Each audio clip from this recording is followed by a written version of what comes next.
শহীদ জিয়ার বিএনপি এখন আর নাই, বেগম জিয়ার বিএনপি এখন আর নাই। এখন ভাড়াটিয়াদের বিএনপি, মাস্তানদের বিএনপি, ঋণ খেলাপিদের বিএনপি, সন্ত্রাসীদের বিএনপি, চাঁদাবাজদের বিএনপি।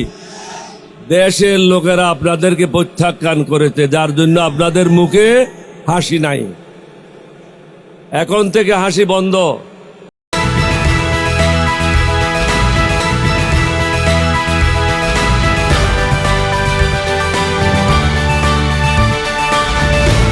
আসসালামু আলাইকুম, স্বাগত জানাচ্ছি রাজ নিউজে। আপনাদের সঙ্গে আছি আমি আরজে নীরব আহমেদ। আজ জানাবো বাংলাদেশ ও আন্তর্জাতিক গণমাধ্যমের আলোচিত খবর ও বিশ্লেষণ নিয়ে। এখন শুনবেন বাংলাদেশ সংবাদ শিরোনাম। মেজর দেলোয়ার হোসেন বক্তব্যে কেন্দ্রে উঠে এসেছে এবারের নির্বাচন দলীয় বিজয় নয়, বাংলাদেশের রাজনৈতিক সার্বভৌমত্ব বা জনগণের অধিকার পুনরুদ্ধারের লড়াই। বাংলাদেশের রাজনৈতিক ইতিহাসে 2026 সালে 12 ফেব্রুয়ারি একটি অত্যন্ত গুরুত্বপূর্ণ দিন হিসেবে চিহ্নিত হয়েছে। এই দিনে অনুষ্ঠিত হবে ত্রয়োদশ জাতীয় সংসদ নির্বাচন, যা একই সাথে জুলাই। আপনি একটা হারামিকে ভোট দেবেন আর বলবেন যে সমাজ ভালো করেন। সমাজ কিভাবে ভালো হবে? সমাজ ভালো করার জন্য ভালো লোকদেরকে ভোট দিতে হবে। আমি আর বক্তব্য দীর্ঘায়িত করবে না। আশা করি জাতি আমার মেসেজটা পেয়েছে। কিছু কিছু আমাদের বিরুদ্ধে বক্তব্য আসছে, কয়েকটা বক্তব্যের জবাব দেব। বিভিন্ন জায়গায় যাদের কাছে কোনো দেশের জন্য কোনো বক্তব্য নাই, জনগণের জন্য কোনো বক্তব্য নাই, তারা মাঠে বলে বেড়াচ্ছে জামাত ইসলামের নেতৃত্বে যদি আগামী দিনের সরকার গঠন হয় সবাইকে বোরকা পড়তে হবে। এই ধরনের কোনো অবস্থা কখনো সৃষ্টি হবে না। যে রকম আছে সেরকমই থাকবে। অনেকে বলে শরিয়া আইন চালু হবে। এটা হিন্দু মুসলমান, বৌদ্ধ খ্রিস্টান মুসলমান সবাইয়ের দেশ। শফিকুর রহমান সাহেব স্পষ্ট ভাষায় বলেছেন সংবিধান অনুযায়ী এই দেশ পরিচালনা হবে। সনদ নিয়ে গণভোটের সাথে সংযুক্ত। 2024 সালের আগস্টের গণ অভ্যুত্থানের মাধ্যমে দীর্ঘদিনের স্বৈরাচারী শাসনের আমলের অবসানের পরে এটি প্রথম জাতীয় নির্বাচন। অন্তর্বর্তীকালীন সরকারের প্রধান উপদেষ্টা ডক্টর মোহাম্মদ ইউনূসের নেতৃত্বে দেশ একটি ক্রান্তিকালীন অতিক্রম করছে। এই প্রেক্ষাপটে অবসরপ্রাপ্ত মেজর দেলোয়ার হোসেন সাম্প্রতিক বক্তব্যে দেশব্যাপী আলোড়ন সৃষ্টি করেছে। তিনি বলছেন এবারের নির্বাচন কোনো দল বা ব্যক্তির জয়ের প্রশ্ন নয়, বরং এটি বাংলাদেশের সার্বভৌমত্ব ও জনগণের অধিকার পুনরুদ্ধারের লড়াই। স্বৈরাচারের পতন বা অবশিষ্ট দমনমূলক কাঠামো। 2024 সালের আগস্টের তার গণ অভ্যুত্থানের শেখ হাসিনার নেতৃত্বাধীন সরকারের পতনের পর এই ঘটনার বাংলাদেশের ইতিহাসের একটি নতুন অধ্যায় সৃষ্টি করেছে। দীর্ঘদিনের দমন নিপীড়ন, গুম খুন, বিরোধী দলের উপরে নির্যাতনের, ব্যাপক নির্বাচনী কারচুপির অভিযোগ জর্জরিত আওয়ামী লীগ এখন নিষিদ্ধ ঘোষিত হয়েছে। কিন্তু মেজর দেলোয়ার হোসেনের সতর্ক করে বলেছেন স্বৈরাচার বিদায় নিয়েছে, কিন্তু তাদের তৈরি করা দমনমূলক ব্যবস্থা এখনও রয়ে গেছে। এই দমনমূলক কাঠামোর মধ্যে রয়েছে ডিজিটাল নিরাপত্তা আইনের মতো কালো অধ্যায়ের অবশিষ্টাংশ, গোয়েন্দা সংস্থার অতিরিক্ত ক্ষমতা, পুলিশ প্রশাসনের পক্ষপাতদুষ্ট সাহসিকতা। রাষ্ট্রীয় কাঠামোগুলোতে, প্রতিষ্ঠানগুলোতে দলীয় নিয়োগের দীর্ঘস্থায়ী প্রভাব এখনও রয়েছে। যদিও এখন এসব সময় কাঠামো ভেঙে না ফেলা হয়, তাহলে নতুন কোনো স্বৈরাচারী শক্তি আবারও মাথা চাড়া দিতে পারে। মেজর দেলোয়ার হোসেন এই সতর্কবাণী বর্তমানে রাজনৈতিক পরিস্থিতির সঙ্গে পুরোপুরি মিলে যাচ্ছে। অন্তর্বর্তীকালীন সরকারের সংস্কারের প্রতিশ্রুতি দিলেও অনেক ক্ষেত্রে অগ্রগতি ধীরগতির। হাদি হত্যার বিচার এখনও পর্যন্ত হয়নি। তাহলে কি সেই হাসিনার দোসররা এখনও সেই পদে বহাল রয়েছে? কেন তার বিচার হচ্ছে না? তার বিষয় এখনও কেন সরব প্রশাসন, আইন শৃঙ্খলা বাহিনীর সংস্কার, বিচার বিভাগের স্বাধীনতা, নির্বাচনী কমিশনের নিরপেক্ষতা নিয়ে এসব এখনও পুরোপুরি প্রতিষ্ঠিত হয়নি। এখনও পর্যন্ত দেশের একনায়কতন্ত্রের চক্র ভাঙ্গার আহ্বান তিনি করেছেন। মেজর দেলোয়ার হোসেন বলেন আমি আওয়ামী লীগ এবং বিএনপির বিরোধী নিয়ে বলছি না, বলছি দেশকে শত্রু থেকে মুক্ত করা। কারণ স্বৈরাচার সবসময় তার একনায়কতন্ত্রকে টিকিয়ে রাখার জন্য বল প্রয়োগ, গুম খুন এবং বিভিন্ন অপকর্মের সাথে জড়িয়ে পড়ে। আমি চাই দেশের মানুষ শান্তি এবং স্বস্তির সাথে জীবনযাপন করুক। কোনো দলকানা, প্রভুত্ব, দলবাজি এবং চাঁদা চক্রের সাথে যেন দেশ আবার যুক্ত না হয়ে যায়, সেই জন্য আমি দেশবাসীকে আহ্বান জানাই, আপনারা হা ভোটে হাকে জয়যুক্ত করুন। কারণ হা হচ্ছে কোনো দল বা রাজনৈতিকের সমর্থন নয়, বরং এটি দেশকে মুক্ত করার আহ্বান। মেজর দেলোয়ার হোসেন আরও বলেন, একনায়কতন্ত্র মানুষের চিন্তাকে বন্দী করে, তথ্য বা সংস্কৃতিকে নিয়ন্ত্রণ করে। এই অন্ধকার চক্র ভাঙ্গার সময় ঠিক এখনই।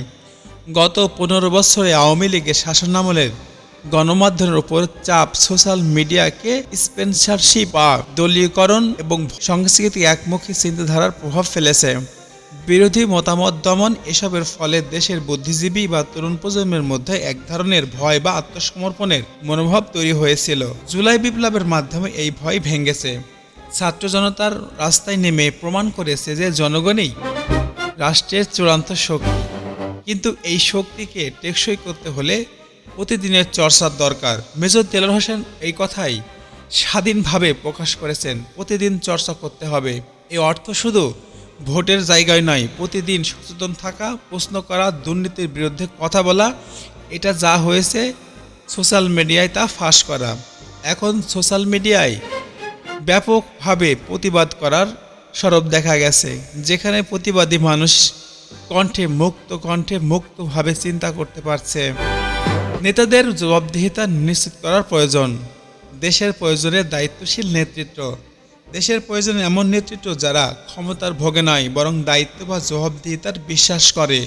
মেজর দেলোয়ার হোসেন এই বক্তব্য বর্তমানে রাজনীতির সবচেয়ে বড় চ্যালেঞ্জকে তুলে ধরেছে। বিএনপি, জামাত ইসলামী, জাতীয় পার্টির নতুন ছাত্রদল সংগঠন যেমন এনসিপি, অন্যান্য দলগুলোর মধ্যে এখনও পুরনো দলীয় সংস্কৃতি বা পারিবারিক আধিপত্যের ছাপ রয়ে গেছে। নতুন দল বলতে কি বোঝানো হয়েছে? নতুন দল যেটা নতুন প্রজন্মকে নতুনভাবে চিন্তা করতে শেখায়, ন্যায় অন্যায়কে বোঝায়, অন্যায়ের বিরুদ্ধে দাঁড়িয়ে স্বৈরাচার যাতে টিকতে না পারে, জবাবদিহিতার আওতায় আসে, এই ধরনের তরুণ প্রজন্মের নেতৃত্বের প্রয়োজন। বিএনপির ক্ষেত্রে তারেক রহমানের নেতৃত্বে প্রশ্ন উঠেছে, জামায়াতের সঙ্গে জোট নিয়ে বিতর্কও তৈরি হয়েছে। নতুন নেতৃত্বের মধ্যে আসবে অনেক পুরনো দলের সঙ্গে যুক্ত হয়ে পড়েছেন। মেজর দেলোয়ার হোসেন সতর্ক করেছেন, এই অভ্যন্তরীণ দলীয় বা পারিবারিক গোলামি থেকে মুক্তি না হলে বাহ্যিক গোলামি থেকেই যাবে, কারণ ভারত সবসময় তার প্রভাব খাটাবে। এজন্য ভারত থেকে মুক্ত হতে চাইলে তিনি বিশেষ করে ভারতের প্রভাব নিয়ে উদ্বেগ প্রকাশ করেছেন। তার ভাষায়, নতুন ভারতের গোলামি থেকে নয়, বরং অভ্যন্তরীণ দলীয় বা পারিবারিক গোলামি থেকে মুক্তি পেতে হবে। 12 ফেব্রুয়ারি জেনজি এবং আগামী প্রজন্মের ভবিষ্যৎ কি? মেজর দেলোয়ার হোসেন বক্তব্যের একটি গুরুত্বপূর্ণ অংশ হলো, আগামী প্রজন্মের ভবিষ্যৎ নির্ভর করছে 12 ফেব্রুয়ারির নির্বাচন। সকল রাজনৈতিক দল, নেতা, সেনাবাহিনী, পুলিশ, সিভিল প্রশাসন, জনগণের চাকরিদের ব্যবহার বা দায়িত্ববোধ চরিত্রের ওপর। জেনজি, জেনারেশন জেড এই নির্বাচনকে তাদের ভবিষ্যতের লড়াই হিসেবে দেখছে। তারা 2024 সালের বিপ্লবের রক্ত দিয়েছে। এখন তারা চায় সত্যিকারের গণতান্ত্রিক, স্বাধীন বা সার্বভৌমত্ব বাংলাদেশ। নির্বাচন কমিশন ইতিমধ্যে তফসিল ঘোষণা করেছে। ভোট গ্রহণ সকাল 7:30 থেকে বিকেল 4টা-4:30 পর্যন্ত হবে। একই বুথে পৃথক ব্যালটে নির্বাচন গণভোট হবে। প্রায় 12,70,00,000 ভোটারের একই নির্বাচনে অংশগ্রহণ করবে। দেশের গণতান্ত্রিক ভবিষ্যৎ। মেজর দেলোয়ার হোসেন আহ্বান করেন, প্রত্যেককেই একটি ভোটেই পরিবর্তন পথ খুলে দিতে পারে আপনাদের আগামী রাজনৈতিক বা আপনাদের ভবিষ্যৎ। বর্তমানে রাজনৈতিক গতি প্রাকৃতিক বা চ্যালেঞ্জ। বর্তমানে প্রচারণা রয়েছে, বিএনপি, জামাত সহ বিভিন্ন দলের মাঠে সক্রিয়। অসহিষ্ণুতা বাড়ছে, কিছু এলাকায় সংঘর্ষের খবর, চাঁদাবাজি, দলবাজি এবং নারীদের পর্যন্ত গায়ে হাত তুলছে বিএনপি নেতাকর্মীরা। এটা কি কোনো রাজনৈতিক প্রেক্ষাপট হতে পারে? রাজনৈতিক মানে হচ্ছে দল নির্বিশেষে তাদের থাকবে মানুষের অধিকারকে প্রাধান্য দেওয়া, মানুষের স্বস্তি, শান্তি, ন্যায্য মূল্যে পণ্যদ্রব্য ক্রয় করার ক্ষমতা এবং যাতে সিন্ডিকেট কালোবাজারি ভেঙে দূর করে দিয়ে যেটা মানুষের পক্ষে স্বস্তি এনে দেয় সেটার পক্ষে দাঁড়ানো। কিন্তু বিএনপি কি বোঝাতে চেষ্টা করছে? তারা কি স্বৈরাচারী হাসিনারকে অনুসরণ করছে? মনে হচ্ছে তাই। যদি তা হয় তাহলে সাধারণ মানুষ এটাকে রুখে দেবে। সেই বাংলাদেশ নয় যে একবার ক্ষমতায় গেলে আর ক্ষমতার পালাবদল হবে না, টেনে হিসড়ে মাটিতে নামিয়ে দেওয়া হবে যদি আবার স্বৈরাচারের ভূমিকায় আবারও কোনো দল এসে থাকে। কিন্তু চ্যালেঞ্জ অনেক। আওয়ামী লীগের অনুপস্থিতি নির্বাচনকে একতরফা করে অভিযোগ উঠেছে। জুলাই সনদ নিয়ে গণভোটেও তিনি বলেছেন যে মেজরুল হোসেনের মতে ব্যক্তিরা চাইছেন নির্বাচন শুধু ক্ষমতা পরিবর্তন না, সত্যিকারের সংস্কারের সূচনা। জনগণের একমাত্রই পথ। দেলোয়ার হোসেন বলেছেন শুধু একটি নির্বাচনের আহ্বান নয়, এটি একটি জাতীয় নির্বাচনের ডাক। তিনি বলেছেন আপনার একটি ভোটেই পারে পরিবর্তনের পথ খুলে দিতে। নতুন আগামী প্রজন্মের একটি স্বাধীন বা সার্বভৌম বাংলাদেশ গড়ে তুলি।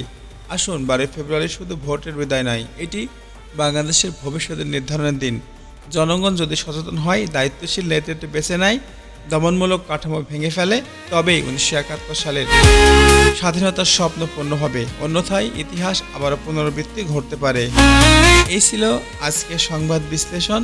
নেক্সট কোনো এপিসোডে আপনাদের মাঝে আমি আর যে উপস্থিত হব। ততক্ষণ পর্যন্ত ভালো থাকবেন, সুস্থ থাকবেন। Take care, in your health. Good bye, আল্লাহ হাফেজ। সত্যি স্পন্দন আজকের সবচেয়ে আলোচিত খবর নিয়ে হাজির আমি নিজে আরজে নীরব আহমদ।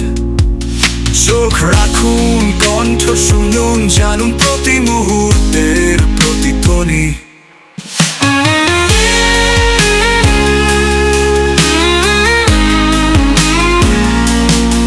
চোখ রাখুন।